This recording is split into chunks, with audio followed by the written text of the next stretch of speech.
Dr. Tony and I'm talking about personality disorders. You remember from last time I talked about narcissistic personality disorder, and today I'm going to talk about borderline. Both of those are in the cluster B personality type.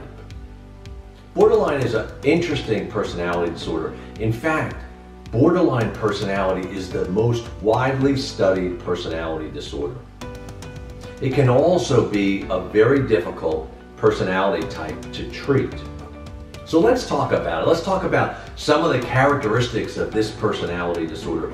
And remember, I said this last time, but remember that we don't have to have the severe version of it. We might have the moderate or even the mild. All of us have part of some of these different personality disorders. Now, the borderline personality is someone who can be really intense and their emotions can be extreme, from one extreme to the other extreme. They have a hard time regulating their emotions. They have a hard time in relationships. They tend to be in or out, and they tend to be push away, pull close. Push away, pull close. Because their moods and their affect, their emotions, vacillate back and forth. Anger is one of the hallmarks of a borderline personality. And not just anger, but rage. Sometimes a borderline personality can get rageful. And their emotions are often at extreme, because they take a situation and they distort it to the point where their emotions are over the top. So an example might be, maybe the person's significant other hasn't come home when they said they were going to be home at a certain time. And when that person tries to reach them by phone, they can't get a hold of them. So they assume that they're being unfaithful. They then assume that they don't love them anymore, and maybe assume that they hate them. And it creates a lot of fear, anger, and rage. They might take it out on that person when they do arrive home, and they might take it out on themselves. Because borderlines not only feel this intense emotion towards others, but also towards themselves. Sometimes borderline personalities will cut on themselves or engage in self-destructive behaviors with alcohol, with drugs, with spending, with doing things that are harmful to themselves. And it's a way for them to soothe themselves. That might be their short-term goal or desire, but obviously long-term, that can lead to a lot of problems. Borderline personality individuals have a hard time maintaining stable and long-term relationships.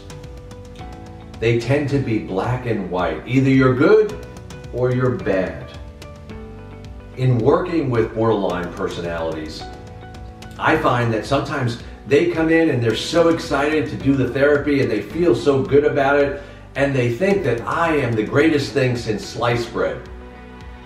But I might say one thing that upsets them, or I might do something that annoys them, or that frustrates them. And before you know it, in a heartbeat, I am evil, I am the worst psychologist, and they just leave treatment. They just discontinue any kind of work together. And that is a standard, common pattern with borderlines. So what can be done? Because borderline personality can really have a dramatic impact on relationships. What can be done? Well, there's a technique called dialectical behavior therapy that helps people become more mindful and more aware. And it's especially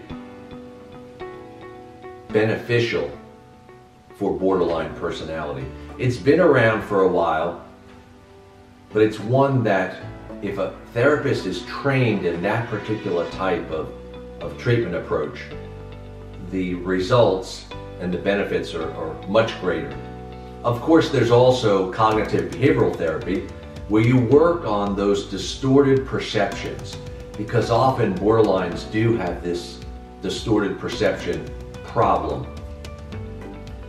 And regulating their emotions, helping them in managing the intensity of their emotions, is also beneficial. Of course, physical activity can be helpful. It's always helpful. You know that I love physical activity, and I often recommend that my patients engage in some sort of exercise. Journaling can be helpful, writing down some of those thoughts and feelings to try to capture them and modify them. Also, I find it very helpful because many times, as I mentioned before, people with personality disorders have some sort of trauma from their past. So I find it helpful for people to write letters to various people from their past so that they can confront the pain and resolve the pain. I try to help people and guide them in that process of releasing the negative emotions that they've been harboring. There are other ways to get people to change, but those are some of the ones that are used specifically for borderline personality. Of course, engaging in interpersonal relationships and forming friendships and working on nurturing friendships and learning more about how to have good communication skills and good interpersonal skills, also beneficial to any personality disorder. My challenge for you is that if you have any of these characteristics, that you read some of the material, because there's a lot of material out there. There's a great book called I Hate You, Don't Leave Me on borderline personality.